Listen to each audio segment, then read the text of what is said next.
et Eretz Israël. Alors, donc le tempo de la soirée, c'est environ une petite heure de la conférence sur le thème, ensuite des questions-réponses. On aura l'occasion d'ailleurs de connaître mieux le collège que dirige le Rav Sadine. Ah, Sadine, c'est à vous. Alors, bonsoir, merci de m'avoir invité. On va parler effectivement d'Eretz Israël, mais avant de parler des questions de Aliyah, par Aliyah, etc., la place que tient la terre d'Israël dans la Torah. Alors, vous savez qu'il y a, dans la Kabbalah elle-même, la notion de Shana, Makom et Shama. C'est-à-dire qu'il y a le temps, ça c'est Shana. Il y a un processus de révélation qui passe à travers l'histoire, à travers le temps, puisque Dieu se révèle à travers, par exemple, la création de l'homme, il se révèle au Mont Sinaï, il se révèle dans l'histoire.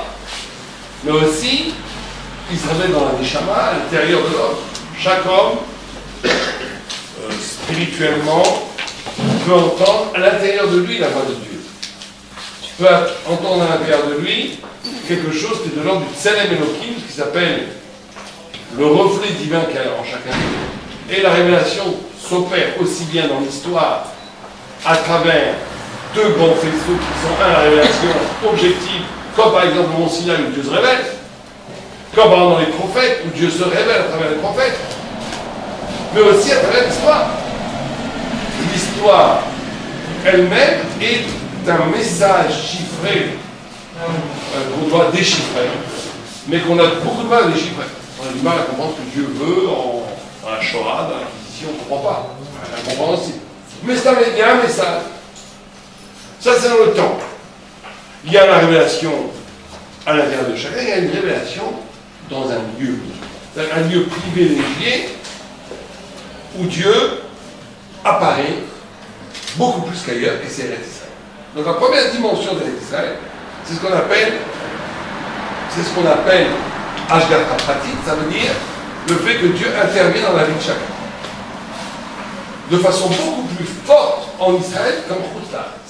Ça veut dire, c'est formidable, on va tous aller en Israël parce qu'on veut que Dieu intervienne dans notre vie. Mais en réalité, c'est pas si simple. Parce que la Gemara nous dit qu'il y a 3 cadeaux que Dieu a fait au peuple juif. 1, c'est la Torah.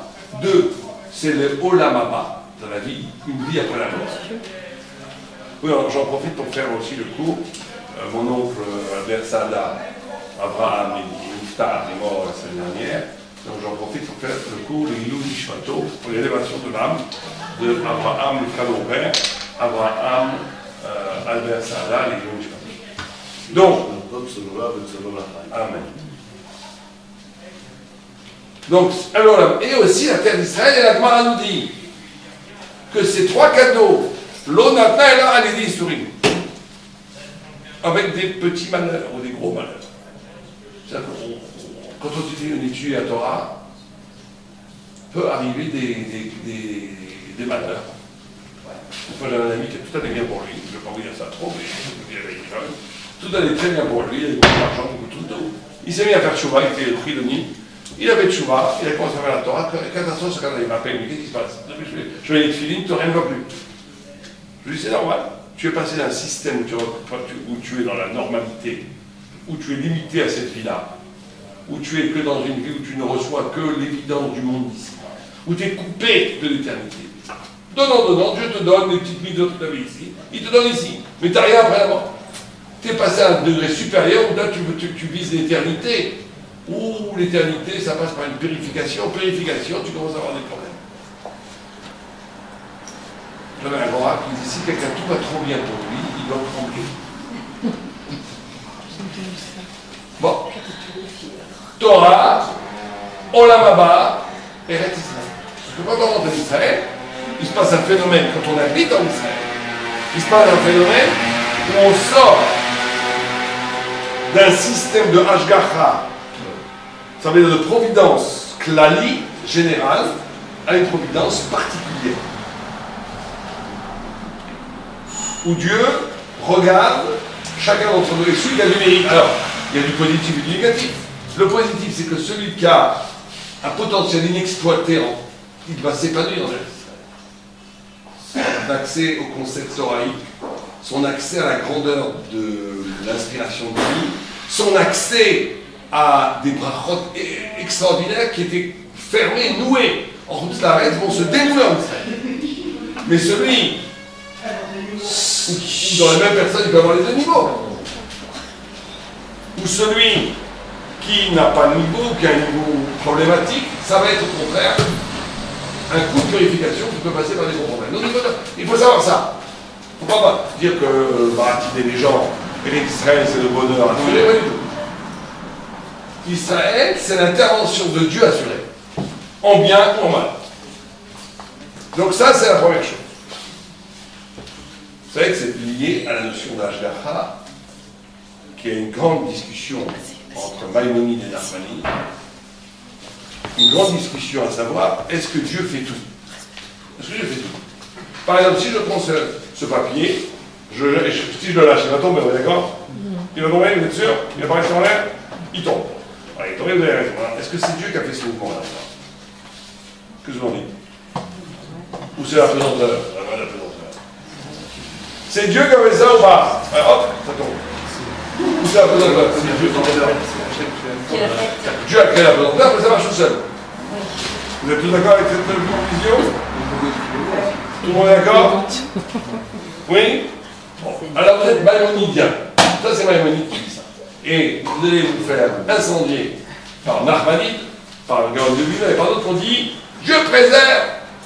Ceux qui pensent comme ça ont été influencés par Aristote, et nous sommes tous influencés par la modernité scientifique. Vient Nachmanide, Nachmanide dit pas du tout. Il dit imaginez que vous avez une grand-mère depuis 60 ans. Et la grand-mère, quand elle a commencé, elle n'était pas une grand-mère. À 10 ans, elle a commencé à traire le lait de la vache, on va dire. Tous les jours à 11h pile. J'avais un jour, 2 jours, 3 jours, 10 jours, 3 jours, 4 jours, 1 an, 2 ans, 3 ans, 10 ans, 20 ans, 60 ans, je vois que cette femme, tous les jours, elle va traire la vache à 11h du matin. Si je vois ça, je me dis, mais c'est une loi.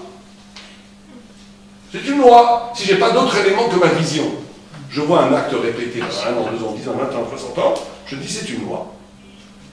Et bien, Nachmanide, il dit tous les mouvements, toute la loi scientifique, n'est que la répétition sur plusieurs millénaires, et même scientifique physiquement sur plusieurs millions d'années-lumière, aucun problème, qui sont une répétition de la volonté de Dieu. Mais si Dieu veut changer tout, demain il change. C'est une volonté. Il dit le milliard de mouvements de papillons, les milliards de grenouilles, les milliards de poissons dans l'eau, tout est orchestré au même instant par Dieu. Il prend l'image d'une feuille qui tombe d'un arbre, les circonvolutions de la feuille, tout est fait par Dieu, orchestré par Dieu. Et il dit comme Shemamid Vateva, El Notora Chelek de Torah. Tout celui qui croit en la nature n'a pas de part dans la Torah. Bien Maïmonide, c'est Nachmanide qui a vu la plupart des rabbinites. Bien Maïmonide, il dit il faut laisser tranquille le bon Dieu, les papillons, les oiseaux. Il a autre chose à faire qu'à faire tomber des feuilles, des arbres. Comme vous avez dit, Maïmonide, il dit il a créé le principe de la pesanteur. Ça marche tout seul. Et les gens ont crié sur Maïmonide. On dit avec grand Maïmonide, Dieu préserve. Alors, il faut comprendre ce que dit Maïmonide. Pour comprendre Maïmonide, il faut prendre un texte qui existe dans le Moré Nourri. C'est un texte extraordinaire. Où il dit, dans le guide des égarés, où il dit que la Ashgacha, l'intervention divine dans la vie, la providence, est proportionnelle à l'intelligence. Quand j'ai lu ce texte, à l'intelligence. Quand j'ai lu ça, j'ai eu un frisson. J'ai dit quoi, celui qui est bête, il n'y a pas de providence. Non. Et quel rapport entre l'intelligence, quand Einstein n'a plus de providence, qu'un bon sadique qui mange le merguez comme il faut. C'est quoi l'histoire de l'intelligence et de la Ashgacha? C'est quoi? Et il donne pour se faire comprendre un exemple tout à fait rigolo dans mon réunion, où il y a la babouche de Mustapha, avec un moustique sur le bout de la babouche. Et Mohamed en face, qui crache un gros glavure affreux. Bon, c'est lui qui dit, bah voilà, un gros glavure bien regardable, chlac, qui tombe et qui tue le moustique. Est-ce que Dieu a voulu la mort tragique de ce moustique?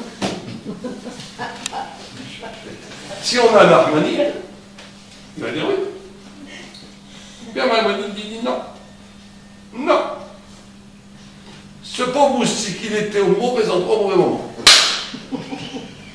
Comme il n'a pas d'intelligence, il est loué, il est dans le mazal. Dans le mazal, monsieur. Il est dans le mazal. Waouh. Qu'est-ce qu'il veut dire? Il veut dire la chose suivante. Il veut dire qu'il y a ce qu'on appelle l'ashgacha klali. Ça veut dire une ashgacha où Dieu, de façon générale, organise les lois. C'est les lois, l'ashgacha klali. Les lois naturelles, probabilité, tout ce que vous voulez. Mais il y a le fait de la providence directe de Dieu se mérite. C'est pour ça qu'il appelle ça l'intelligence. L'intelligence, qui veut dire par là, c'est pas l'intelligence. Il dit si un homme intelligent, intellectuel, c'est pas de coefficient intellectuel, c'est la capacité de s'arracher à la matière. C'est quoi s'arracher à la matière? Ça serait quoi s'arracher à la matière? Dire à Miller, s'arracher à la matière, c'est de ne pas être réactif. Il dit, la chose, il dit un chien, vous le frappez, il vous mord. Vous lui donnez un sucre, il vous lèche. Quand j'ai lu ce texte, j'ai essayé dans le métro. J'allais avec quelqu'un méchamment, comme ça. Tout le monde m'a regardé méchamment. Souriez quelqu'un, souriez-le. Il vous sourit, c'est l'animalité en l'homme, c'est biologique.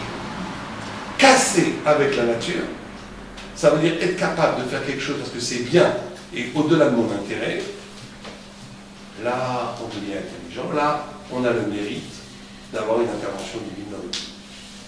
En d'autres termes, si quelqu'un il est dans la nature tout le temps, ça veut dire, t'es sympa avec moi, je suis sympa avec toi. Elle m'a fait juste une dizaine des fois. Elle m'énerve, je vais le tuer, 10 fois plus. Ça m'a fait la tête avant la. Vous voyez, je vois le genre, donnant, réactif. On est dans la nature, dans les nerfs, dans la biologie.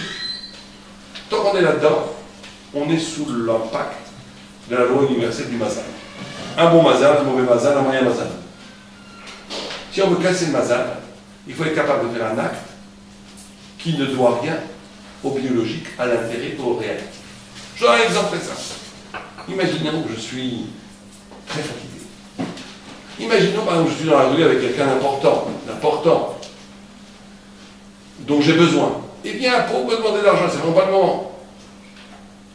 Ou bien imaginons que je sois au travail et qu'on parle mal de quelqu'un, et que c'est pas bien de parler mal, et que je mets en danger ma situation si je ne parle pas, mais que je me distingue en disant mais c'est pas bien ce que vous faites.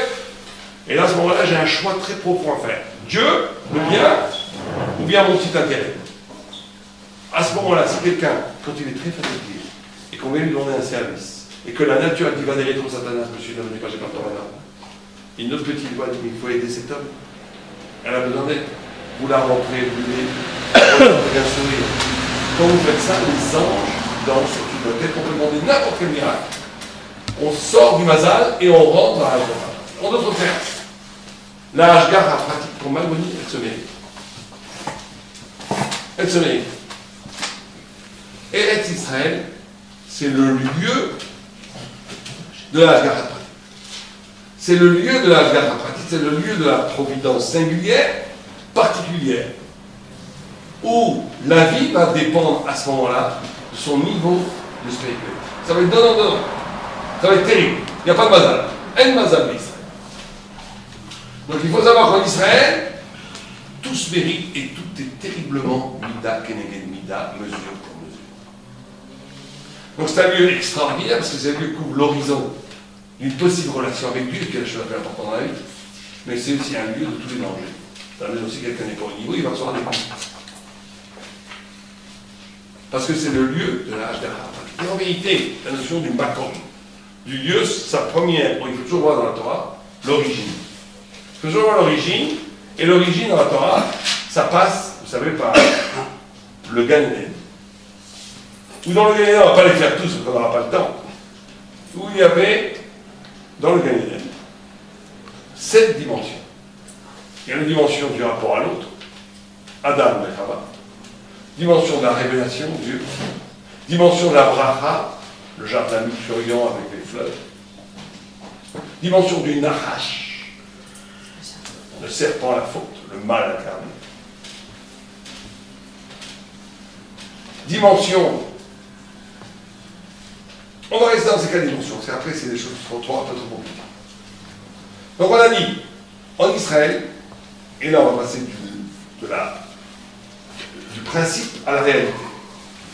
Il y a le rapport à l'autre. Or, en Israël, vous avez trois axes antagonistes qui se nourrissent peut-être l'un l'autre d'ailleurs et qui font que c'est pas si simple d'avoir Israël. C'est quoi ces trois axes antagonistes?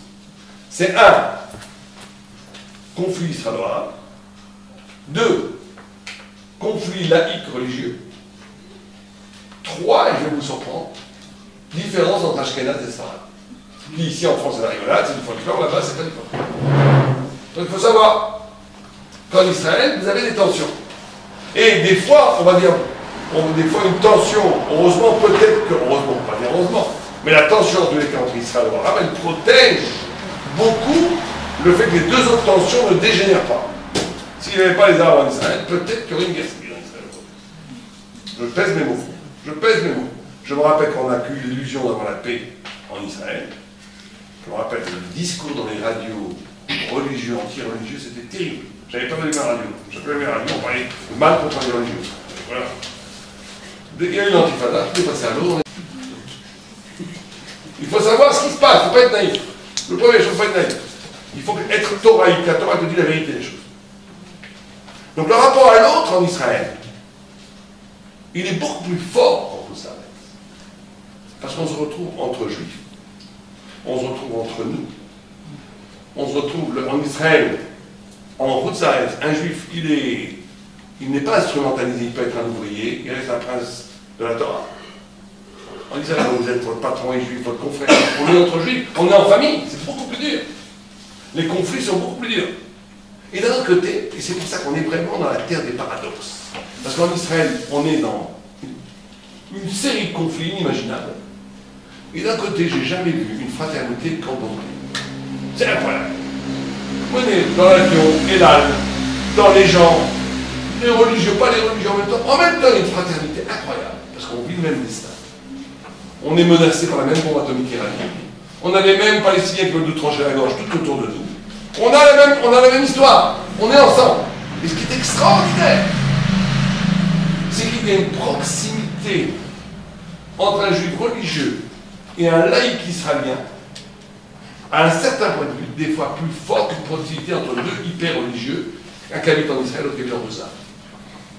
Il y a une proximité, il y a quelque chose qui se passe. Et dans le conflit, les conflits sont énormes. Alors on va essayer d'expliquer pourquoi. Eretz Israël a dit le premier élément d'Eretz Israël, on dit ça, c'est la révélation. Très bien. Comment Dieu intervient dans ta vie. Très bien. Le deuxième élément d'Eretz Israël, c'est la vérité. En Israël, il n'y a pas, dit le Maharal de Prague, que chez les nations, vous avez ce qu'on appelle la forme et le fond. La forme des nations, leur forme, ce qu'on appelle la tsura, c'est leur culture, et tout ce que vous voulez, leur culture, leur religion, leur culture. Quelle est la tsura du peuple juif? C'est la Torah. Si vous enlevez la tsura, c'est la forme, vous enlevez la forme du peuple juif, il reste un potentiel explosif énorme. La Gemara dit, vous savez ce que la Gemara dit sur les juifs? Sur nous. Vous savez ce qu'elle dit? On n'a pas l'impression quand on voit aujourd'hui que non. Mais elle dit que si le juif, le peuple n'avait pas reçu la Torah de feu, le peuple juif aurait détruit le monde. On aurait détruit un texte antisémite. La Gemara, elle dit que le peuple juif est un peuple de bagarreur, un peuple de destructeur. La seule chose qui peut empêcher le peuple juif d'aller dans une folie, c'est la Torah. Donc on a, aujourd'hui en Israël, premier conflit, on a dit israélo-arabe. Bon, ça on ne va pas en parler parce que c'est exact, mais il faut savoir que ça existe. Mais ça nous met en nous, moi je parle par rapport à la Torah, je ne fais pas un cours de géopolitique. Par rapport à la Torah, le rapport qu'on va avoir avec Israël, avec les Arabes, va être quoi comme épreuve? Quoi comme épreuve? Et il va y avoir une épreuve moussarique, thoraïque, du conflit israélo-palestinien, israélo-arabe. C'est très simple, il se résume en trois aspects. Un premier aspect, c'est qu'on peut très vite tomber en Israël dans le racisme. Dans le racisme. Ça veut dire que, vous savez que c'est très dur. Le peuple juif, de la même façon que sa nourriture est cachère, son rapport à la nourriture est cachère, il ne mange pas n'importe quoi. Son rapport, l'homme et la femme, il est spécial aussi. Mikvé, pas Mikvé, vous connaissez tout ça. Il n'y a pas un rapport au monde qui n'est pas sanctifié dans le judaïsme. Le rapport à l'autre, c'est pareil. Même si l'autre, si un juif est raciste, par exemple, au sens goy du terme, il fait une avéra comme quelqu'un qui a un rapport de manger pas caché. C'est pareil. Alors ça veut dire qu'on a les goyim comme on aime les juifs, pas du tout. C'est que le peuple juif est une famille et une fraternité. Mais dès qu'il tombe dans le nationalisme raciste ordinaire, il trahit la Torah. Or là-bas, c'est très difficile de ne pas être raciste. Très difficile. Pourquoi? Parce que vous avez l'image. Chaque fois qu'on entend parler des Arabes à la radio et à la télé, c'est quoi? Celui qui a coup de hache a tué un juif. On va les tuer tous. C'est normal. À la fin, on dit quoi? On n'en peut plus. Très difficile de ne pas être raciste. Très difficile de ne pas être raciste parce que aussi la configuration géographique fait que on ne vit pas, en même temps on est moins mais on ne vit pas vraiment avec eux. Donc l'arabe, le palestinien, quotidiennement en Israël, c'est celui qui m'agresse, c'est tout. Mais on doit comprendre, on doit faire un effort intellectuel et spirituel, de dire que même si beaucoup veulent notre peau, il y a quand même une grande population qui sont des gens qui travaillent leur rôle. Et ça ne nous empêche pas d'avoir de respecter l'humanité qu'il y a dans chaque humain qu'on rencontre en Israël. Et ça, on peut tomber très vite dans le piège. Deuxième piège qu'on peut tomber, dans le rapport avec l'Israël-Palestinien, c'est d'oublier que c'est Dieu qui fait tout. De croire que notre propre puissance, notre armée, notre puissance, c'est elle qui va régler le problème. Et on se prend des coups sur la tête. Vous savez que c'est extraordinaire de voir ça. Depuis 2 siècles, on a calculé le problème israélien, le problème du peuple juif et des nations, en termes de problème juif. C'est une nouvelle définition, le problème juif et la solution juive. Et chaque fois, la solution qu'on a trouvée pour le problème juif, ça a été le bâton avec lequel on s'était frappé sur la tête.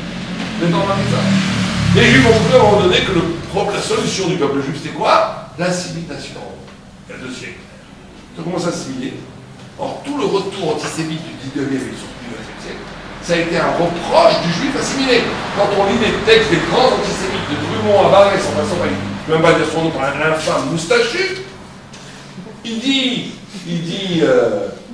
pas on n'aime pas le Abraham avec Abraham, il dit on n'aime pas ce juif qui s'habille en costume tranquille, bien rasé, qui a l'air d'un Allemand, qui nous vole nos femmes, notre argent. Il reproche au juif d'être rentré dans la société allemande.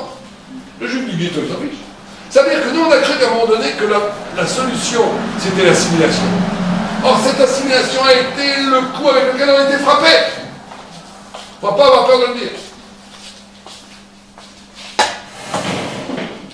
Après, on a tous les communistes, c'était la solution. En Russie, les pauvres, j'ai de la peine pour eux, merci beaucoup. Des dizaines de milliers, peut-être des centaines de milliers de juifs ont donné leur corps et âme pour la révolution bolchevique. Pour le communisme, ils ont été trahis par les bolcheviks. Le procès des blouses blanches, ils ont été décimés, tués, toujours pareil. Alors aujourd'hui, avec Israël, ça veut dire un peu différent. Parce que c'est là où c'est très ambigu. Et c'est là qu'il faut faire attention. C'est que la création de l'État d'Israël a été, pour une part, engagée sur cette même logique. Parce que vous savez comment l'État d'Israël a été créé. Vous connaissez l'histoire.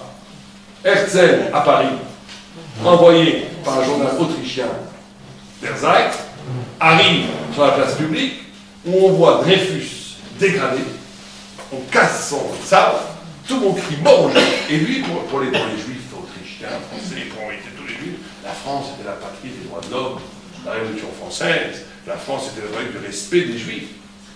Oh, la France, Paris, qui est la capitale de la culture, hurle mort aux juifs avec une haine, et il comprend à ce moment-là que l'assimilation, c'est pas le problème, c'est pas la solution. Il faut tous s'entendre à faire un État national juif pour protéger les juifs. Et il a cette idée, il écrit l'État juif, et effectivement, l'histoire se met en marche. Premier congrès de Bâle sioniste, on est un, et ça a commencé à se mettre en marche, et tout le retour sur le ration a commencé à se faire. Et dont le but, on l'oublie, le but ultime originel de la création d'Israël, c'est de combattre qu'il n'y aurait plus d'antisémitisme. Herzl pensait que s'il y avait un État d'Israël, enseigne plein de choses comme les autres, il n'y a pas d'anti-helvétisme, il n'y a pas d'anti-espagnol, il n'y a pas d'anti-italien. Si les juifs ont leur pays, il n'y aura pas d'anti-juifs. Aujourd'hui, honnêtement, quelle est la première cause d'antisémitisme dans le monde? C'est Israël. C'est Israël. C'est le pays. Vous voyez le problème? Le problème, c'est que on ne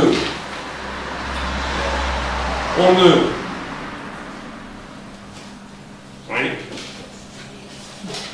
Est-ce qu'on ne peut? On cherche une solution, cette solution c'est un coup sur la tête. Parce qu'il n'y a pas de problème, il n'y a pas de solution. La chose qui peut sauver le peuple d'Israël, qui a toujours sauvé le peuple d'Israël, c'est la Torah. Que la Torah. Maintenant, il est vrai. On a le constat que cette erreur ou cette erreur d'appréciation a favorisé la parole des prophètes du retour du peuple d'Israël sur sa tête. Et là, on est dans le cœur même de la contradiction du rapport, du deuxième rapport. On a dit Israël, arabe, laïque, juif, religieux. Et là, on est dans une histoire de fou. Une histoire de fou. Pourquoi? Parce que d'un côté, les laïcs ont construit ce pays. Ce pas les religieux qui ont construit ce pays, c'est les laïcs. Ils ont construit un pays où le peuple juif maintenant peut réaliser la parole des prophètes de remonter sur la terre d'Israël. Ils ont créé un pays, il y a des points, mais magnifique. On appelle Israël une villa dans la jungle aujourd'hui. Tout autour des massacres. Parce que moi, je vais aller prendre des vacances avec les enfants à mon retour d'Israël, au Golan. Et j'ai eu une idée qui va presque faire un vertige. Au Golan, on a une petite maison, magnifique, c'est très beau, on va dans le Golan. Et au Golan, à 20 km au nord, il y a le Daesh qui est en train de s'entretuer avec les Hezbollah. On a un pays de fou. On est là, on va faire des kayaks, le Golan, magnifique. Et tout autour, c'est la guerre mondiale. C'est la villa dans la jungle. On a créé un pays magnifique. Avec une base de Torah exceptionnelle. Il y a actuellement en Israël un coefficient d'études comme jamais eu. Peut-être dans toute l'histoire d'Israël. Le nombre de gens qui étudient la Torah. C'est énorme. On a des niveaux qui sont atteints magnifiques. Et on a en face, à Tel Aviv, la Gay Pride, qui est l'horreur de l'horreur. Un martien, il vient d'un va dire, qu'est-ce qui se passe dans ce pays? Comment on peut avoir d'un côté une telle Kedusha et qu'on peut avoir d'un autre côté une telle Touba? Vous savez que Tel Aviv est considéré aujourd'hui comme la troisième ville, je ne vais même pas dire l'autre, après San Francisco, j'ai plus qu'à le dire. Vous vous rendez compte? Les gens vont faire leur mariage là-bas, pour tous là-bas à Tel Aviv. Qu'est-ce qu'ils prennent? C'est quoi ça? C'est la merveille montagne. Il faut comprendre le fond du problème. C'est le Nahash. C'est que le Gan Eden, qui était le lieu, son équivalent dans l'histoire à l'expulsion du Gan Eden, c'est Israël. Et de la même façon que dans le Gan Eden, il y avait le serpent, et il y avait l'arbre de connaissance et l'arbre de vie, et bien dans Israël, vous avez le serpent et l'arbre de connaissance. Vous avez le plus grand yeshiva, vous avez l'arbre de connaissance, et vous avez le serpent. Il ne faut pas croire parce que c'est israélien, c'est cachère. Vous savez, les gars, ils viennent, il y avait des gens qui disaient, je mange dans tous les restaurants, c'est cachère, tu pas, ils mangent dans l'os. C'est pas parce que c'est israélien que c'est cachère. Au contraire, il va y avoir là-bas, en Israël, le Nahash et l'arbre de connaissance. Il y aura une Torah en Israël qui est nulle part au monde. Le niveau, et moi je vous le dis, moi je vais dans le monde entier, je donne des conférences partout, je suis invité à la communauté. Le niveau des enfants d'Israéliens qui étudient la Torah à 17, 18 ans, 19 ans, il est plus fort que le niveau de très grands érudits en Russie. C'est incroyable. Le niveau de connaissance de Torah en Israël, les chivotes en tout ça reste, elles ne sont même pas un dixième de ce que dit en Israël. C'est incroyable, c'est abyssal, hein, genre Polytechnique, normal sup, je sais pas, ici, hein. Non, c'est une différence entre Polytechnique et la maternelle. C'est incroyable. Incroyable. Il y a une Torah, c'est l'arbre de connaissance. Le Gan Eden, il y avait l'arbre de connaissance. Mais il y a le Nahash là-bas. Il y a aussi le Nahash, plus qu'ici. Il faut le savoir. Parce que là-bas, tout est radical. Le bien est radical, se radicalise et le mal se radicalise. Et donc il faut comprendre qu'on a ici une lutte idéologique qui va aller très très loin et qui ne sera pas résolue d'après moi jusqu'à que ma chère vienne. C'est qu'on a d'un côté, et c'est ça qu'est qu'on appelle le coup de maître de Dieu sûrement, c'est qu'il a utilisé ce qu'on appelle le Chamor HaMashiach. Vous savez, le Chamor HaMashiach, vous connaissez l'âne du Mashiach. Pour que le Mashiach il vienne, il faut un âne. Et l'âne, il n'est pas shomer mitzvot. Il mange en trois. Donc il fallait à un moment donné que ça soit justement, il y avait un très grand arabe qui disait, ça devait être des laïcs qui devaient faire. Les non-religieux qui faisaient ça d'Israël. Pourquoi? Parce qu'il y a écrit dans la Torah que depuis que le temple est détruit, qui a hérité de la prophétie? Les fous et les enfants. Les harabim, ils ne sont pas fous, donc ils n'ont pas de prophétie. Alors que les laïcs, ils sont un peu barboules, et c'est pour ça qu'ils ont trouvé, ils ont dit, il faut aller faire l'État d'Israël. Donc il explique, ça s'est passé comme ça. Mais tout ça pour nous dire quoi? Pour dire une chose très simple. Qu'il faut savoir que, comme c'est le lieu de la vérité, là, il n'y aura pas là-bas de faux semblants, de demi-mesure. Il va y avoir là-bas la forme de la Torah qui va renaître, et c'est une forme extraordinaire qui renaît. Il va y avoir de l'autre côté une déliquescence métaphysique et spirituelle énorme, ce ne sera pas de forme, qui va donner place à tous les possibles. À tous les possibles. Et on va arriver à un conflit énorme, parce que, où on est en conflit énorme. Qui est Baruch Hashem ou pas Baruch Hashem, neutralisé par le conflit israélo-palestinien qui rend Baruch Hashem impossible une guerre civile. Et une fois j'avais dit ça à des antisémites, j'avais dit merci messieurs, sans vous on ne serait pas là. Parce que vous nous avez rendu un grand service, et ben, il faut dire aux Palestiniens, merci messieurs, sans vous ça serait très mal. Il y a un peu de vrai là-dedans. Mais le conflit est énorme, parce que d'un côté, on a une tentative de remplacer le nationalisme, de remplacer la Torah par le nationalisme. On n'a plus besoin de Torah, on avait besoin de Torah en Chutz La'aretz, parce qu'en Chutz La'aretz, qui est le judaïsme, mais aujourd'hui qu'on a une nation avec un emblème, une Magen David dans notre drapeau, une armée, on parle l'hébreu, on n'a plus besoin de Torah, on est juif sans ça. Une fois, j'ai eu un débat, c'est pas comme ici. Et je lui dis, mais d'accord, on va rester juif ici. Mais à quoi ça sert? À quoi ça sert? C'est pour vivre des goyim, autant rester à New York.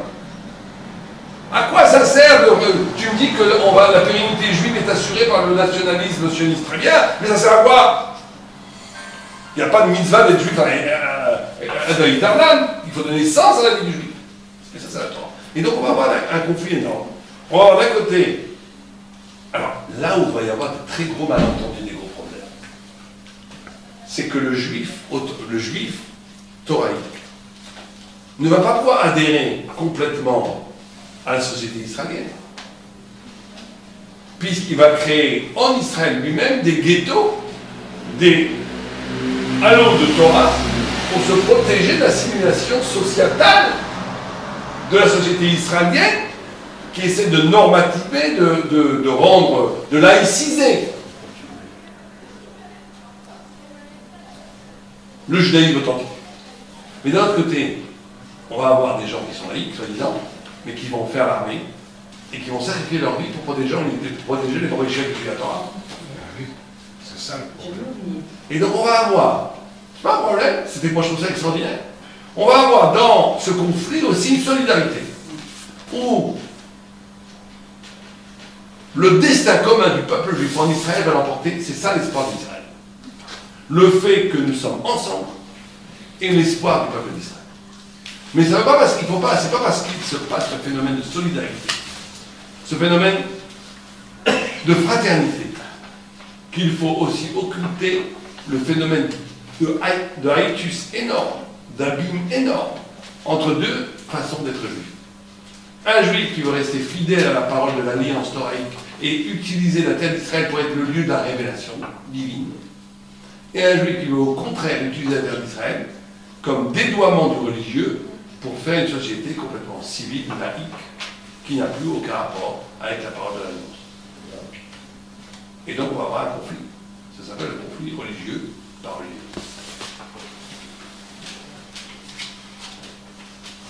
Il va dans l'autre rapport à l'autre. Comment? Et donc, il faut savoir comment en Israël, savoir ces choses-là. C'est pareil aussi, on a dit Ashkenaz Sfarad.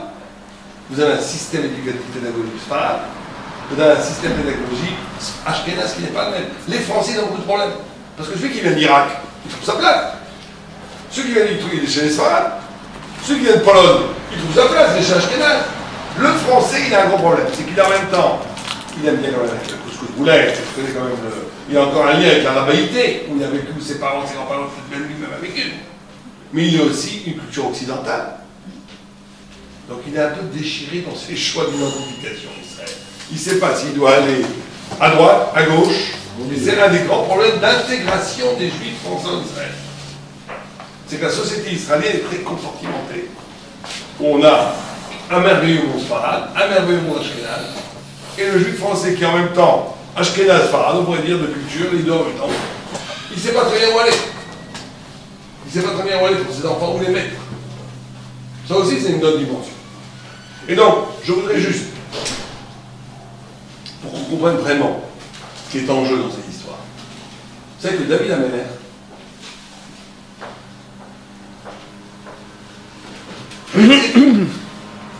d'amorcer la conclusion par rapport à tous les problèmes que ça en fiche dire,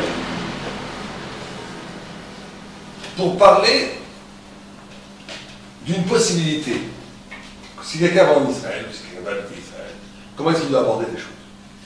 C'est que David Améler nous dit, dans cet Télim, le Télim 131, Lo Gabalbi, mon cœur ne s'est pas enorgueilli, mais Lo Ramoenai, et je n'ai pas élevé les yeux, ou Begdolot Lo Alarti, je n'ai pas été dans la grandeur, ou Niflot Mimini, et ce qui est plus merveilleux que moi. Bon, on va voir ce que ça veut dire. 4 niveaux de Emouna pour établir la royauté d'Israël, c'est-à-dire habiter en Israël, pour nous. De quoi parle-t-on? On parle d'une première épreuve. David Améler, vous savez, David Améler, qui est le roi, qui est l'ancêtre du Messie d'Israël. Sa grand-mère, c'est des routes à Moabit. Son père, Ishaï, le Midrash dit, l'Ogabadibi, je ne me suis pas enorgueilli, ça parle de quand elle était désignée roi d'Israël. L'Oramoïdan, je n'ai pas levé les yeux au ciel d'orgueil, c'est quand il a battu Goliath. Begdolot la Alarti, c'est quand il a dansé devant l'Arche Sainte. Oniflaot Mimeni, c'est quand Absalom, son fils, l'a trahi et qu'il a voulu le poursuivre pour le tuer. Au revoir. David Améler, c'est une histoire qu'on ne connaît pas, il faut vraiment raconter. Son ancêtre était Ruth à Moabit. On sait que le peuple de Moab, c'est le pire des peuples au monde. Il n'y a pas pire. Moab, c'est le chiffre, la force numérique, la gamatria, même 40, Vav 46, Aleph 47, Bet 49. 49, j'arrive tout bas. 49 degrés là-bas. Vous prenez Berlin, Paris, je ne sais pas où là-bas, vous mettez tout en même, vous arrivez au 10e niveau. Là-bas, 49! Un de plus, c'est le néant. Pourquoi on n'avait pas une pédigrée un peu plus sympathique pour le roi David, pour le roi d'Israël? Non. Parce qu'il faut que le roi d'Israël soit le Messie, soit celui capable de transformer les ténèbres en lumière. Israël, un des mots d'Israël, c'est Jacob. Jacob, c'est Yud, c'est le futur. Kob, c'est la mort. Être juif, c'est celui qui est capable de transformer la mort, donner un futur à ce qui est donné pour mort. C'est ça, juif. C'est le principe fondamental de l'identité juive, qu'on appelle en français la résilience, un joli mot, ou même tout ce qui ne tue pas le juif le rend plus fort. Il utilise tout comme un robot. Et David Améler il ne dit pas Anit Palel, je prie, il dit Anit Fila, je suis une prière. Il utilise la sensualité du znout de moi pour prier charnellement jusqu'au bout des ongles. Il utilise des ténèbres pour en faire la lumière. Ça, c'est David Améler. Or, David Améler, sa grand-mère était moabite. Et son père, Ishaï, croyait que ce n'était pas son fils. Il croyait que ce n'était pas son fils. Pourquoi? Parce qu'à un moment donné, quand sa femme, il y a un passage dans le Torah qui est écrit que Moabit, il y a du Kalachem. celui qui vient de la tribu du peuple de Moab et qui s'est converti ne peut pas rentrer, ne peut pas se marier avec un juif ou un juif. Avec une juive. Moabite, on avait un. Donc il a dit, moi je ne peux pas marier, je ne peux pas rester avec toi. Il a répudié sans lui donner de guette. Parce qu'il a la halakha aujourd'hui, c'est que Moabite et le Moabite. On peut prendre, on n'a pas le droit de se marier avec un homme, un mâle de Moab, une femelle de Moab, une femme, oui. C'est la halakha. Mais à l'époque, la halakha n'était pas claire. Et donc il a laissé tomber sa femme, et normalement sa servante, qui était juive d'origine, devait remplacer cette femme. Comme ça se faisait. Or la servante étant fidèle avec sa maîtresse, elle a dit non, elle s'est déguisée en servante dans l'histoire du village, elle est arrivée, elle est tombée enceinte. Et lui il a dit, c'est David Amelech qui est né, c'est un mamzer. C'est tout ça un mamzer. Un bâtard, on ne peut pas se marier avec ça. Au point où David Amelech n'a jamais mangé à la table de ses frères. Mais il n'était pas né. C'est le dernier, le 8e. Il ne mangeait même pas à la table. Au point où ils espéraient sa mort. C'est pour ça qu'Ishai espérait la mort de David. Au point où il a envoyé combattre le troupeau, où il y avait des lions, à l'époque, il y avait des lions et des enfants d'Israël. On n'a plus aujourd'hui, il y en avait à l'époque. Et ils espéraient secrètement sa mort. Vous vous rendez compte de grandir dans une famille où mon père, qui n'est pas un méchant, parce que quand votre père est un méchant, un fou, et qui vous veut du mal, vous dites, bon, mais c'est un fou. On peut s'arranger. Je ne sais pas s'il y a des psychanalystes dans la salle, mais on peut peut-être s'arranger. Mais quand votre père est un tzaddik, Rabbi Ovadia Yosef, Rabbi Lubavitch, Rav Shach, le plus grand, beaucoup plus grand que ça, c'est le plus grand d'Israël et qui veut votre mort, on peut sortir comme un boule. David, pas du tout. Il a décidé de se mettre dans les bras de Dieu. Vous savez que quand un nourrisson dans les bras de sa mère, il peut traverser les bombardements. Oui, très bien, lui, rien. David Amelech, il était dans les bras de Dieu. Donc il n'était pas atteint par tout ça. Et donc, Dieu dit à Shmuel, va à Bethléem et va choisir un roi d'Israël, le fils de Ishai. Il arrive, Harada, effroi dans la ville, le plus grand de Shmuel, c'est le grand prophète. Tout le monde sort de la maison, qu'est-ce qui se passe, qu'est-ce qu'il vient? Il va directement, il ne demande rien du tout, droit dans la maison d'Ishai. Il dit, je viens chercher un roi d'Israël à tes fils. Ishai, quand il est très honoré, il lui présente ses 7 fils. Il voit Eliab, le fils aîné, Shmuel, grand homme, beau gosse, yeux de feu, Torah, pur, un vrai juif. Il dit, c'est lui. Et le roi Hakadosh lui dit, les yeux des prophètes, même un prophète, ce n'est pas les yeux de Dieu, tu vois la surface. Lui, ce n'est pas le roi d'Israël. Bon, deuxième, à chaque fois Dieu dit, recalé, septième, recalé. Il croyait tellement Ishak qu'il n'y a que David et pas son fils, il lui dit, il te manque un fils, il dit non, il dit Tamou, il n'y en a plus. C'est tout, la liste là. Je lui dis impossible. Impossible, Dieu m'a dit qu'un de tes fils est le roi d'Israël. Tu m'as présenté les 7, c'est pas eux, il y en a un autre. David, mais David, je suis pas. David, c'est qui? Je ne bouge pas d'ici tant qu'il n'a pas appelé. Ils amènent David à mer, il n'est pas encore, mais là, petit berger. Il le voit, je peux l'arriver, Dieu lui dit c'est lui. Et il est désigné roi d'Israël. Roi d'Israël. Imaginez-vous quelqu'un qui passe de la déchéance, du rejet, méprisé, qui n'a jamais mangé à table familiale, dont le père désire, qui est exclu.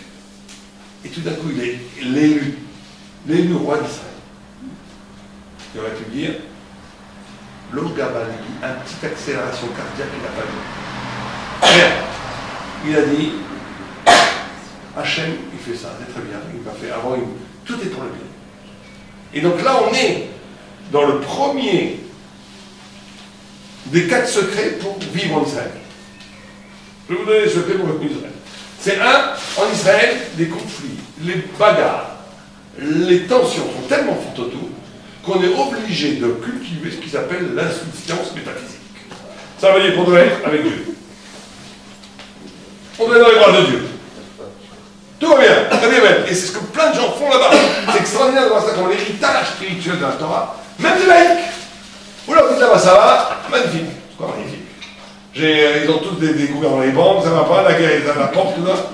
Super, Abdullah la guerre. D'où vous avez cette force? Parce qu'il fait beau, parce que les gens sont sympas, ça ne suffit pas. Il y a cet héritage de David Amelech, d'être dans les brins, quand le bébé dans le nourrisson, ça. On sent en Israël qu'on est dans les brins. Il faut sentir cela. on est dans les bras de Dieu. Si on est dans la calcul, dans la matière, dans le truc, faut bien rester en France. C'est trop dangereux. Là-bas, pour survivre, il faut être dans les bras de Dieu. C'est le premier niveau. C'est-à-dire que quelqu'un qui se définit, dont l'estime de soi est tributaire du regard de l'autre, dont la confiance dans la vie est tributaire d'assurance matérielle, il aura du mal en Israël. Parce qu'en Israël se révèle une partie de l'être que la vraie confiance, la vraie assurance avec le divin. Que tout le reste est une illusion de confiance. Même l'argent, tout ça c'est une illusion. La seule chose qui reste, c'est la main de Dieu qui te porte. Rien d'autre. Et ça, en Israël, on le voit. Ici, on le voit beaucoup moins. Ici, je suis d'accord avec vous, on le voit beaucoup moins. En Israël, on le voit. Et la seule façon de vivre en Israël, c'est comme ça. C'est la première chose. Deuxième chose. Deuxième épreuve. Laura Moïdaï. Alors là, on est quand même dans un film où vous avez, à l'époque, ils étaient beaucoup plus intelligents qu'aujourd'hui. Vous avez 100 000 Philistins qui montent sur la montagne avec des lances, qui veulent attaquer Israël. C'est-à-dire, c'est extraordinaire. C'est comme aujourd'hui, ils étaient à la bande de Gaza. Philistins, Palestiniens, ça s'ensemble. Ils lançaient des flèches, aujourd'hui ils lancent des outils, des catcheurs, et c'était pareil, les mamaches pareil. C'est qu'ils nous ont embêtés tout le temps, la même histoire qui se répète. 3000 ans plus tard, pareil, rien n'a changé. Et les Philistins, mais eux, ils étaient moins marres que les Palestiniens. Ils ont dit, écoutez, parce qu'ils avaient très peur des Juifs, il y avait 10 000 soldats de Shaul, 100 000 soldats Philistins, mais les Juifs étaient à l'époque des très grands guerriers. Vous savez que, historiquement, ça c'est pas dans la Torah, historiquement, les mercenaires dans l'Antiquité, c'était des Juifs. Les peuplades antiques prenaient des Juifs comme mercenaires. Vous savez que la seule bataille gagnée par les Romains, où ils n'ont pas fait d'arc de triomphe, c'est la lutte contre Bar Korba. Parce que c'était une honte. Ils ont été mobilisés 15 légions romaines. Il y avait 45 légions romaines dans tout l'Empire romain. 15, je ne sais pas comment c'est en pourcentage, ça fait énorme. Pour vaincre les Juifs. Tellement qu'on était puissants. C'était honteux. Parce qu'il y avait combien? Il y avait 4 000 Juifs. Ils n'ont même pas fait de Ils ont vaincu par contre. C'était un carnage. Mais c'était disproportionné. C'était 200 Romains pour un Juif. C'était des très grands guerriers. Donc les Philistins ils ont dit écoutez, au lieu de sont égorgés, vous êtes 10 000, on est 100 000, vous allez nous tuer, vous, 50, 60 000, même si on gagne, il y aura 50 000 morts. Venez, prenez votre champion, vous prenez mon champion. Si vous gagnez, on est votre esclave. Si on vous gagne, si notre champion gagne votre champion, vous serez nos esclaves. Comme ça, il n'y a qu'un mort. C'est génial. Aujourd'hui, on faisait ça, ça serait beaucoup mieux. Donc, un mort au lieu de 100 000 morts. Les Israéliens, enfin à l'époque, les Juifs disent super, on prend nos terres, avocats, les ambassadeurs, tout, on fait tout signer, prenez votre champion et nous notre champion. Mais les grands guerriers d'Israël qui étaient prêts à combattre, pas de problème. Mais les Philistins, ils avaient une bonne secret. Ils ont sorti Goliath. Goliath faisait 2,70 m à panotage. Il n'était pas un gros lourdeau, il était véloce. Il savait bouger, faire des sauts, le visage de la course, c'était incroyable. Il avait le maniement comme les arts martiaux. Il savait manier le javelot et l'épée, tout ça, incroyable. C'était un monstre. Une armure comme ça, très très forte. Une armure incroyable. Et un temple vivant. Il avançait comme ça. Et derrière 100 000 soldats qui hurlaient. Quand les Juifs ont vu ça, les plus courageux, ils sont tous dégonflés. Ils ont dit écoutez, le roi Shaul s'est énervé, mais personne. Il dit non, ça sert à rien de nous écraser comme un moustique, on ne peut pas. Il est monstrueux ce garçon, on va rien faire. Et pendant 40 jours, Shaul s'est moqué de lui. La honte pour Israël. Alors il est où votre héros là? Il est où? Personne ne veut venir? Il se moquait de nous et tous les personnes. Les personnes n'osaient aller, ils étaient sur ce massacré. Arrive David Amelech, 17 ans, un petit Gigi, comme ça, rien du tout feluqué. Il vient voir Shaul et dit moi je vais le battre. Il dit, alors, on voit le texte, il dit, toi, tu n'es pas Ishmin Rama, tu ne sais pas le battre.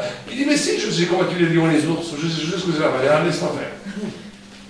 Et Shaul, il ne veut pas, et après on lui met le casque, tu sais, il lui met le casque qui lui va parfaitement. Dans toute l'histoire, tu sais que les goïms nous ont tout volé, mais ils nous ont volé aussi ça, le lanceau du lac, l'épée, c'est le Midrash, c'est nous qui avons inventé ça. C'est la Torah qui a révélé ça. C'était le roi d'Israël devait prendre l'épée s'il pouvait prendre, c'était lui. C'est que la Torah, tout ça. C'est comme j'ai lu un texte de Voltaire disant voilà, j'ai découvert le grand principe de la tolérance, ne fais pas à l'autre ce que tu n'aimerais pas qu'on fasse. C'est un Gemara, mais faut lâcher. Il n'arrête pas de nous plier, on ne nous cite jamais. Ça, c'est l'histoire d'Israël. Mais bon, en tous les cas. Et lui, il enlève le casque, David. Il ne joue pas de casque. Il va avec son bâton. Et il voit, après 40 jours, Goliath, un peu plus, qui veut commencer à se bagarrer. Il voit un petit gamin de 17 ans qui arrive avec un bâton pour venir. Il commence à lui hurler, c'est ça, moi je suis un chien, vous venez avec moi avec un bâton. Et puis il commence à me maudire, je vais te couper en saucissant, je vais te tuer. Et David a mené frère. Il prend 4 petits cailloux, le nom de Dieu, et il dit, viens avec ton armure, viens avec ta force, viens avec ton art militaire, viens avec toute ta puissance. Moi je viens avec le nom de Dieu. Et tu ne pourras rien faire, tu vas mourir. Goliath est quand même très déstabilisé par une telle confiance, mais je vais massacrer. Il va boum, chaud, il lance la pierre, là, boum, il coupe la tête. Goliath, stupeur dans les 100 000 guerriers philistins qui se taisent, clameur chez les Juifs, qui chantent là, vous vous rendez compte que c'est extraordinaire. Maintenant, moi j'aurais été là-bas, qu'est-ce que vous avez fait? Vous aurez peut-être levé les bras, au moins les yeux. Parce que là vous avez fait quelque chose d'incroyable, rien, l'ombre à mourir. Je n'ai même pas levé les yeux. Je n'ai rien. Tout ce que j'ai fait, c'est Dieu qui l'a fait, pas moi. Rendre à Dieu même tes succès. C'est un niveau plus haut que le premier. Le premier, il est élu. C'est normal de ne pas s'en enorgueillir que tu es élu. Le deuxième, tu fais, mais pourtant tu te considères que tu n'as rien fait. C'est l'inspiration divine. C'est la deuxième qualité qu'il faut en Israël. En Israël, on est obligé, quand on doit faire des choses, on comprend des choses, mais c'est le lieu de la bracha. C'est comme le Galilée, la bracha, le fleuve. C'est la bracha. Si j'ai rencontré aujourd'hui un homme riche, qui a fait très riche, qui a tout perdu. Et je lui dis, comment t'as fait pour tout perdu? Et il m'a donné une réponse extraordinaire. Il m'a dit, au début j'avais la Nouna, je savais que tout venait de Dieu. Donc ça marchait. Ça a tellement bien marché pour moi. Les gens commençaient à me dire, t'es un génie. Avec Christ, c'est plus moi un génie. Il a perdu dans la téléphonie. T'es un génie là. Et du moment où j'ai cru que ça venait de moi, j'ai tout perdu. C'est comme ça. À un moment donné, tu dois savoir que tes réussites, c'est une rage. Pas de toi. Pas de toi. Ça, c'est la notion d'Allah. Après, troisième chose. David Amelech, quand il voit l'Arche Sainte qui tente de rentrer à Jérusalem, c'est la notion du temple. Il a fait les fondations du temple. Il a fait venir l'Arche Sainte, il a pris désigné comme capitale de Jérusalem. Il a pris l'Arche Sainte, le tabernacle, qui était à Shiloh, il l'a mis à Jérusalem. Il a fondé, il y a 3030 ans maintenant, 3030 ans à peu près, il a fondé Jérusalem comme ville, capitale d'Israël. Et quand l'Arche Sainte est rentrée dans le palais royal, il s'est mis à danser comme un fou. Devant l'Arche Sainte, sans aucune considération pour son statut de roi d'Israël. Et sa femme, Michal, qui était de sang royal, la fille de Shaoul, elle l'a méprisé, elle a dit que c'est quoi ça? C'est pas un roi, c'est pas un roi, c'est un Balchoua, c'est un Breslav qui danse dans le roi. Il dit c'est pas. Et parce qu'elle a méprisé, elle a été punie. Elle a été punie, qu'elle a perdu, elle n'a jamais eu d'enfant. Et donc là, c'est un troisième niveau. C'est un troisième niveau où en Israël, il faut faire très attention de ne pas instrumentaliser son pouvoir. À un moment donné, quand tu es roi, chez Shiva, quand je connais, grand chef d'entreprise, parce que tu peux te prendre au sérieux. Prendre que tu as, c'est toi qui es important. Or, en Israël, il n'y a qu'un roi. C'est pour ça que même la culture là-bas est très irrespectueuse des autorités. On tutoie le Premier ministre, on engueule les gens. On ne peut pas vous voyer en hébreu. Non, on ne peut pas vous voyer, on peut parler par la troisième personne. Vodo. On peut dire Vodo, Machlomara, Machlomren, on peut dire ça. Mais ça existe, ça existe. Mais c'est pas qu'il ne faut pas donner le respect du présent. Mais il ne faut pas que le respect ou la peur de l'autre se confondent avec la crainte de Dieu. Le respect, c'est un respect qui n'a pas peur. Un respect qui n'a pas de crainte. Un respect de la Kedusha. Ça, c'est la troisième clé. Et la dernière clé, je ne vais pas trop m'allonger, c'est qu'à la fin de sa vie, David Amelech, qui a pourtant tout fait. Il a tout fait ce qu'il fallait. Il a amené la royauté, il a fait le Kiddush Hashem le plus grand du monde. Il a ramené tout le peuple juif dans la Torah. Il a tout fait ce qu'il fallait. Il gagnait toutes les guerres. Il gagnait toutes les guerres. Il a tout fait pour Dieu et pour Israël. Et pour la Torah, il a tout fait. Or, à la fin, son fils Absalom le trahit. Il est chassé du trône. Achitophel, son meilleur ami, le trahit. Tout le monde le trahit. Il s'échappe dans la montagne, poursuivi par son fils qui veut lui couper la tête. Et quand on se sauve, il y a Shimon ben Gera, qui était un descendant de Shaul, qui commence à le maudire et à l'insulter. Et un des généraux qui est resté fidèle à David veut lui couper la tête. Il dit non, laisse-le, ce qui m'insulte, c'est que Dieu le veut. Ne fais rien.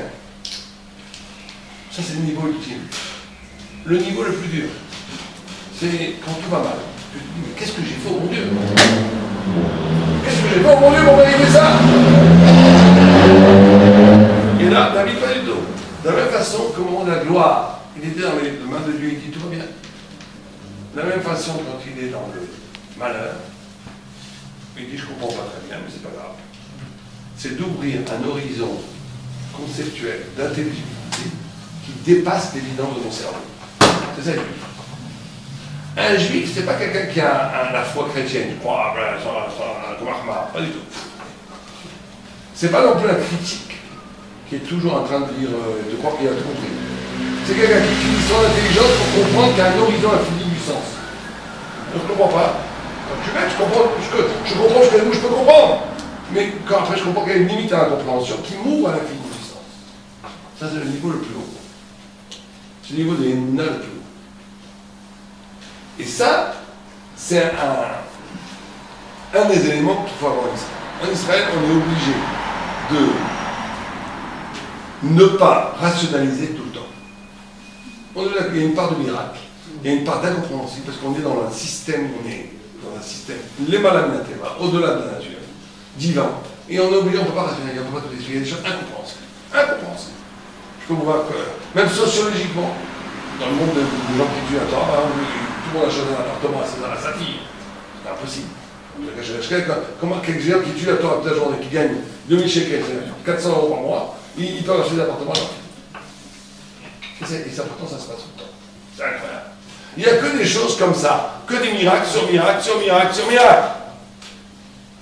On est au-delà de la nature. Il ne faut pas rationaliser. Et il ne faut pas trop découvrir le miracle. Parce que quand on dévoile trop le miracle, il s'enlève. Il faut le laisser. Donc quand on a compris tout ça en Israël, on a compris qu'il y a, comme dans le Gan Eden, un arrage très puissant. Un serpent très puissant, beaucoup plus puissant qu'ailleurs. Mais qu'on a compris aussi qu'il y a un arbre de connaissance beaucoup plus flamboyant qu'ailleurs. Qu'on a compris qu'en Israël, il y a une ashgacha, donc une intervention divine, beaucoup plus forte qu'ailleurs. Infiniment plus forte qu'ailleurs. Pour le bien et pour le moins bien.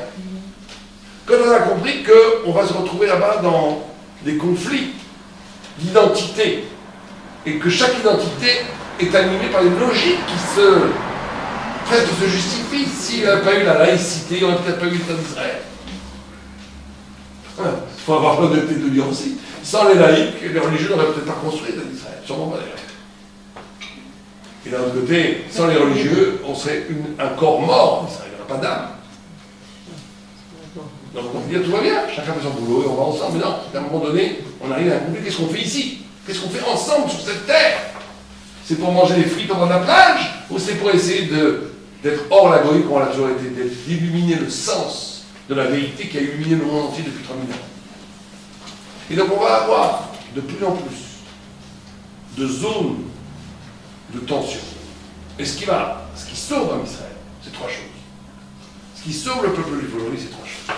C'est un, l'étude de la Torah. L'étude de la Torah est tellement forte en Israël qu'elle donne sens. Aujourd'hui, même les laïcs, beaucoup de laïcs étudient beaucoup la Kabbalah.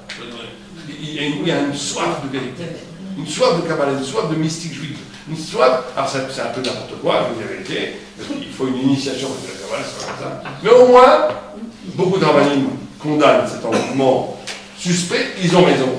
Mais dans le côté, il faut voir aussi le positif de ça, c'est qu'ils cherchent, les gens cherchent, ils cherchent la lumière. La Torah, l'étude de la Torah la Torah, elle est toute puissante. Elle a traversé 3000 ans et Elle a traversé 3000 ans, elle a traversé des exils, 4 exils. Elle est invincible, elle est éternelle, tout simplement parce qu'elle est vraie, c'est tout. Il n'y a pas besoin de chercher, c'est pas le juif tunisien bedonnant qui est plus fort que toutes les autres civilisations. Les athlètes romains qui ont disparu, les athlètes athéniens qui ont disparu, des milliers de peuples qui étaient dans les mêmes conditions socio-historiques que les juifs qui ont disparu. Quoi, non, on est Superman, les juifs? Le juif tunisien qui boit la bourra, ou le marocain et tout, je sais pas quoi, là, ils sont plus forts que toutes les autres nations. On est Superman? Non, non, c'est pas Superman. Simplement, on aime bien la Torah, et la Torah, elle est invincible parce qu'elle est vraie. Moi, je cherchais bien comment ça. La Torah est invincible parce qu'elle est vraie, et le peuple juif est lié à la Torah qui est invincible, donc il est lui-même invincible. J'ai dit une fois un gars, il dit lui, il n'a plus me tuer. Je lui dis, c'est très gentil, mais nous, on est invincible. Pourquoi? Parce qu'on ne se permet du tout. Parce qu'on a avec toute la parole de Dieu, qui est éternel, donc on est éternel. Vous, vous êtes éphémère, vous êtes dans le cycle des civilisations qui apparaissent, qui disparaissent. Tu as deux solutions, ou te convertir ou te suicider. Il a fait une année, heureusement. D'accord. Donc vous comprenez le problème. Donc, la Torah, qui est la vérité du peuple. Deux, ce qui va sauver le peuple d'Israël, c'est la fraternité, le chesed, la fraternité entre nous, le ichoud à Israël, l'union, être ensemble, malgré les conflits. Quand j'étudie la Torah, je n'ai pas étudié égoïstement pour mon petit salut, comme les protestants, comme Luther, qui est embrassé par le salut. Quand tu étudies la Torah, ce n'est pas pour ton propre salut, c'est pour Israël, c'est pour le peuple juif. Quand tu fais une mitzvah, tu le fais pour le peuple juif. Pour les autres, pas pour toi. Une fois, Rabbi Nachman de Breslau, il a dit une phrase sûrement désobligeante par rapport à Kadosh Baruch Hu. Et une voix celle s'est sortie du ciel et dit, tu viens de perdre ton là-bas. Tu viens de perdre ton monde futur. Imaginez que Dieu vous dit, tu viens de perdre ton monde futur. Faites quoi? On pleure. Je lui ai dit, super. Super! Je suis débarrassé de ce fardeau. Je ne pouvais pas les faire les choses des Shem Shamaim. Je ne pouvais pas faire les choses purement de façon désintéressée pour Dieu. Super, j'ai plus de la maman, maintenant j'ai beau à servir Dieu de façon désintéressée. Une voix est sortie de tu viens de regagner. Tu viens de regagner. L'esprit juif, c'est pas son la maman. C'est la vérité. C'est le fait d'être solidaire, de faire les choses, elles sont bien, elles sont bien, c'est tout. Il ne faut pas non plus projeter la spiritualité comme un égoïsme spiritualisé. Dans la Torah, la fraternité.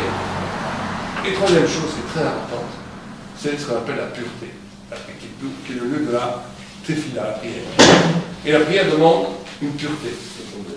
Une pureté, une tahara, qui passe par un respect minimal de certaines règles, du rapport notamment entre l'homme et la femme, du rapport avec la sexualité, je ne vais pas trop rentrer dans les détails, et le respect de la machine de pureté qu'est la Torah. C'est le respect des fêtes, le respect de Shabbat. C'est ça qui permet la pureté de l'âme Israël, de permettre à la prière, à la relation verticale d'exister. Et ça se passera, et ça se passe. Et moi je suis très optimiste contrairement à Dieu, parce que je vois que la puissance de la Torah et la puissance du génie d'Israël et l'amour que le peuple juif porte à Dieu, même pour ceux qui ne croient pas vraiment, ils y croient quand même. Ce qui fait que cette mécanique-là va faire que Bézat Hachem, Am Israël s'engage dans une voie où il a toujours été, ça veut dire une voie de rédemption qui amènera Bézat Hachem et avec nous, le Mashiach, le Karob, Amen. Est-ce que vous avez des questions? Vous avez dit une fois dans un cours que j'ai suivi Israël met à contribution votre ego. Comment? Israël met à contribution votre ego. L'ego de chaque personne, quand ils sont en dehors d'Israël, est beaucoup plus fort que quand on est en Israël. Parce que quand on est en dehors d'Israël, on a envie d'être connu et reconnu parmi les gens qu'on connaît. Donc c'est pour ça que quand on arrive en Israël, on se trouve presque anonyme et sans avoir à prouver quelque chose à son ego. Et c'est là la difficulté des personnes qui veulent faire leur règle. Peut-être. Je suis un peu de votre interprétation, mais pourquoi pas? J'entends ce que vous dites. Est-ce qu'il y a d'autres questions? C'est clair, comme le broche? Ou c'est pas clair? Ouais, Par rapport au l'autre qui m'a surpris dans ce que vous avez dit, c'est de ne pas tomber dans le piège du racisme. Notamment les Arabes qui ne veulent pas tous nous égorger et qu'on Israël qui fait tomber dans ce piège. Pourtant,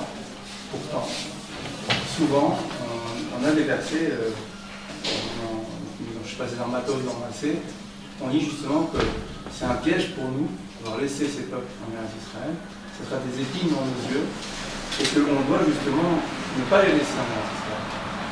Alors, vous parlez, et vous faites très attention, vous avez raison, mais faites très attention. Ces versets-là parlent non pas des peuples, qui aujourd'hui des 7 peuples de Canaan, qui étaient des peuples d'une perversité extrême, dont la mitzvah était de se débarrasser parce qu'ils étaient non seulement idolâtres, ils pratiquaient le culte du sacrifice des enfants, parce que c'était l'horreur. C'était comme des nazis, on va dire. Donc il n'y avait aucune possibilité d'être d'accord. Il ne fallait pas non plus les laisser en Israël. Ceci dit, il ne faut pas non plus tomber dans l'angélisme. Il y a aujourd'hui dans certaines franges de la population palestinienne et arabe des gens qui ne veulent pas mieux, qui veulent vraiment notre mort. Et ce n'est pas une petite minorité, c'est une partie importante. Mais ça ne justifie pas que nous devons tomber dans le piège de la haine. Il n'y a pas. On doit comprendre chaque fois que, je ne veux pas ça dire trop publiquement, mais en réalité, ces populations sont utilisées par Dieu pour nous permettre à nous de nous mettre en paix. S'il n'y avait pas cela en Israël aujourd'hui, on aurait deux très grands problèmes. On aurait, une suffisance incroyable. Les gens prendraient qu'il y en a plus d'un Dieu, un seul personne. Et donc, ça nous, la solidarité que ces agressions suscitent en Israël, et la peur qu'elles suscitent qui fait qu'il y a un rapprochement de Dieu est très important. Et deux, elle montre la solidarité entre les Juifs en paix, vraiment une guerre civile. Donc ils ont une fonction. Tout vient de la chaîne. Tout vient de la chaîne. Ils ont une fonction. Donc c'est pour ça que le lieu du racisme radical n'est pas. C'est de se tromper de cible. Le problème, si chaque Juif devient sadique, si chaque Juif fait un tort, il n'y aura aucun problème, je vous le garantis. Aucun. Ceci dit, il ne faut pas être naïf, bien entendu, mais d'un côté, on n'a pas des gens, ils sont dans des logiques, vous savez, être palestinien aujourd'hui dans l'intérieur, c'est pas non plus facile. Donc ils ont des logiques qu'on peut comprendre sur un petit peu, si on est à leur place, etc. Il faut être intelligent. Ceci dit, encore une fois, le problème du peuple juif, ça n'a jamais été un problème géopolitique ou sociologique, c'est toujours un problème spirituel. Et une des injonctions de la spiritualité juive, c'est le respect de le respect de l'autre. Même si cet autre n'est pas très agréable, le respect. Alors, il veut te tuer, tue-le. L'islam veut te tuer, tue-le, sors là. Moi je suis pas pour la peine de mort en Israël, je ne comprends pas qu'il n'y ait pas de peine de mort, c'est ridicule. On remplit des prisons terroristes qui vont après, qui kidnappent après des Israéliens pour négocier leur libération, c'est une aberration. Un terroriste, tu lui coupes la tête, c'est très bien comme eux ils aiment couper la tête, on va couper la tête. Une fois, il y avait un djihadiste qui avait dit nous aimons la mort, nous l'appelons, on va vous la donner la mort, pas de problème, si vous l'aimez. Il faut être absolument sans concession pour les terroristes, mais il faut être plein de considération pour les hommes, tels qu'ils soient. Et malheureusement, très souvent, les politiques font le contraire. Ils ont peur des terroristes et ils méprisent les avocats. C'est ridicule. C'est le contraire qu'il faut faire. Il faut donner du respect à quelqu'un qui est normal et être absolument terrifiant, absolument intransigeant face aux terroristes. On va dire que c'est le bon sens stratégique. Mais au-delà de ça, il faut savoir que tout vient de Dieu. Que tout ça, ce sont des kélim dans les mains. Oui. On ne veut pas tomber dans la passivité, ça veut dire qu'on doit remercier Dieu de nous créer cette pression des pays extérieurs et des pays ennemis. On doit remercier Dieu pour tout. On fait une bracha sur le bien ou sur le mal. Ça, c'est la passivité. Oui. Je parle du côté actif maintenant, ça veut dire que pour pouvoir éviter cela, on a bien compris, il faut monter en abricote. Bien entendu. Quand le peuple d'Israël sera au niveau où il n'y aura plus besoin de ça. Et donc, par définition, le problème, je ne sais pas comment on peut être sûr. Comment on peut être sûr? Parce que du temps de David Amelech, le peuple était attaqué et assailli. Même David a souffert énormément avec les Philistins. Ouais. Il a arrêté de passer. C'était sa verrue à l'époque déjà. Mais on dit pourquoi? On dit parce qu'il faisait la shonara, on dit toute la bara et le texte biblique lui-même, les prophètes eux-mêmes disaient. Donc ça n'arrêtera jamais. Non, on peut vivre sans faire de la shonara. Le peuple peut s'arrêter d'avoir ces défauts-là, ces travers-là. Regardez par exemple le peuple quand il est gangréné avant par la Badazara. Et bien aujourd'hui, bon, Rachel, la Vodazara, c'est plus un problème en Israël. Bon, il y en a qui disent aujourd'hui que la Vodazara, c'est l'argent. C'est quand même pas la Vodazara comme avant. Donc il y a une évolution spirituelle qui fait qu'on peut dépasser les passions. Moi je pense qu'il faut, en tout cas, le problème n'est pas de savoir est-ce qu'on va y arriver. C'est que chacun, à son niveau, doit faire son travail. Après, ce qui va se passer là, est-ce qu'on va tous y arriver? Peut-être bien plus, peut-être non, on n'en sait rien. Mais nous, chacun, on a la responsabilité de œuvrer dans le sens d'une fidélité, d'une velléité de grandeur, de correspondre à ce que Dieu attend de nous. Et c'est ça le secret de la salvation juive. J'ai une autre question que Allez-y. on sent des velléités pour beaucoup de monter en Israël. Par contre, on sent aussi des craintes concernant les conditions de vie chez beaucoup. Et beaucoup mettent des conditions à aller pour monter en Israël, de Parnassa, et surtout de Parnassa souvent, qui font que ça représente un frein pour eux. Est-ce que c'est un manque de Mouna ou c'est un problème autre? Pas du tout. Ils ont raison. Encore une fois, l'Aïna, c'est pas être irresponsable. Le bête individu, l'Aïchtadou, ce qu'ils appellent la part de responsabilité dans la vie, de lucidité dans la vie, c'est pas un tour de l'Aïna, c'est pas que tu es dispensé dans l'Aïna, c'est au contraire ce qui rend l'Aïna crédible. Ça veut dire que si quelqu'un dit moi je crois en Dieu, il se passe, il va mourir. Et c'est un peu, il sera puni. Et puis il sera puni d'avoir fait une fausse émouna. C'est une irresponsabilité. C'est en mesurant, quand quelqu'un il travaille pour l'argent, il mesure après le miracle de l'argent plus facilement. Donc il faut faire un effort pour que la émouna soit crédible. Pour que la foi soit crédible. Donc là, le fait de faire un effort, de prendre en compte la réalité, le réel, c'est pas une dispense de la foi, c'est au contraire ce qui rend ta foi d'une valeur. Sinon, on est dans la responsabilité totale. C'est pareil pour le mérite de notre frère. Il faut bien préparer son agir. Il ne faut pas être préparé à 3 niveaux. 1, savoir, parce que comme je le dis en Israël, c'est des groupes. Où s'insérer, où s'intégrer. Très religieux, il y a des religieux, pas religieux, il y a religieux, il y a orthodoxe, il y a de tout. 2, par là ça, comment on vit, l'argent, c'est évident. 3, où mettre les enfants. Parce que le système éducatif en Israël, c'est pas du tout le même qu'ici. Vous avez des voies éducatives qui amènent au bac, des voies qui amènent à l'Eshiva, des voies qui amènent aux deux, c'est pas il faut savoir. Donc il y a des choix à faire. Il faut la Emouna. Quelqu'un qui va monter en Israël, c'est magnifique. C'est un projet magnifique. Mais le projet magnifique, comme prendre un bateau, je dis j'ai la Emouna, d'accord, on va pas prendre un bateau sans voile, sans moteur, sans bouteille de sauvetage, on va couler. Donc il faut préparer son Aliyah en considérant, en ayant un regard lucide sur soi-même, pour savoir quel est le lieu en Israël qui correspond le mieux à la possibilité d'intégration et quelles sont les capacités de travail économique pour pouvoir vivre en Israël. Si on émet ces conditions, ça veut dire que l'ALIA aujourd'hui réussit et est liée au mérite. Oui, mais après, de toute façon, on est choisi. Il faut comprendre ça. Celui qui monte en Israël, il est choisi. Tout le reste, il est choisi partout. Il est choisi. C'est un choix. On croit qu'on fait le choix, c'est Dieu qui nous choisit. Bon, après, ça c'est le côté divin. Mais nous, on doit agir de façon qui prend en compte non seulement la Emouna, mais alors il faut une partie des Emouna. On ne peut pas tout non plus programmer, on ne peut pas jusqu'au dernier détail, si c'est pas parti, j'y vais pas. Ça aussi c'est ridicule.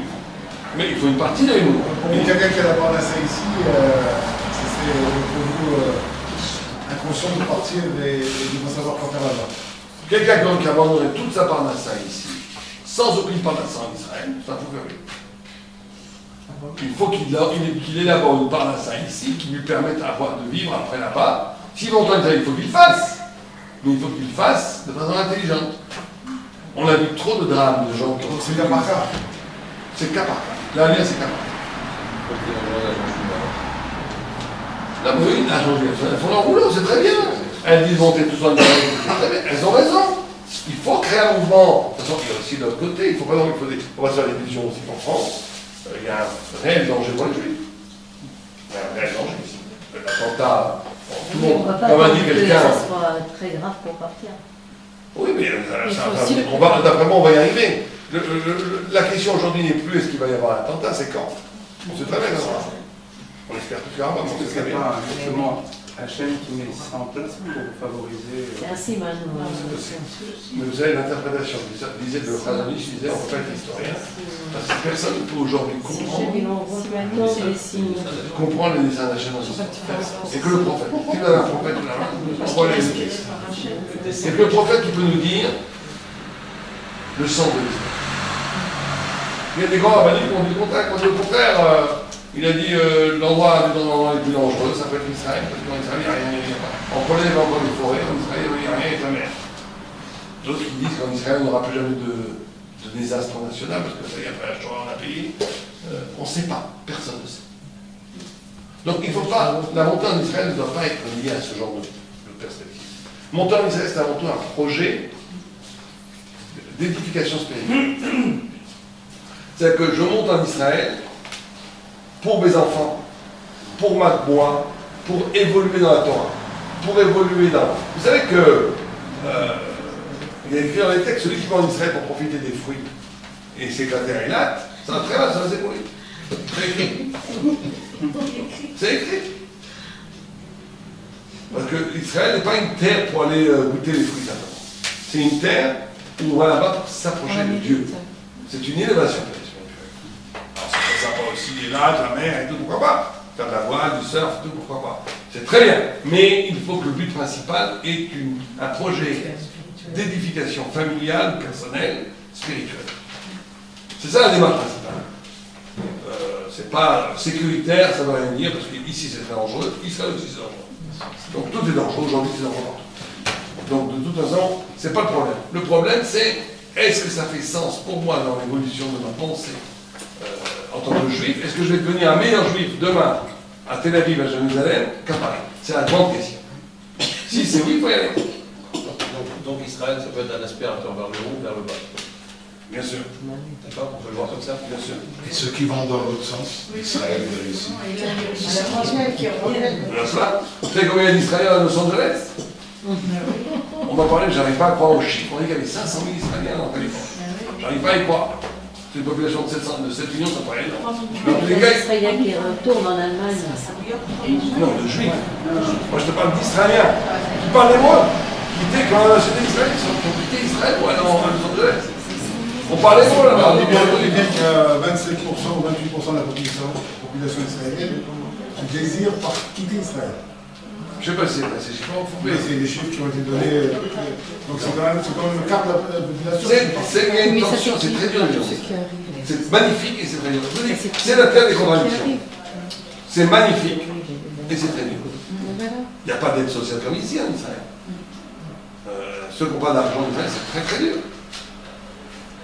Les disparités entre les riches et les pauvres sont beaucoup plus grandes en Israël qu'ici. Vous avez des gros problèmes socio-économiques en Israël. Donc c'est pas du... Mais en même temps, c'est un pays de la joie de vivre.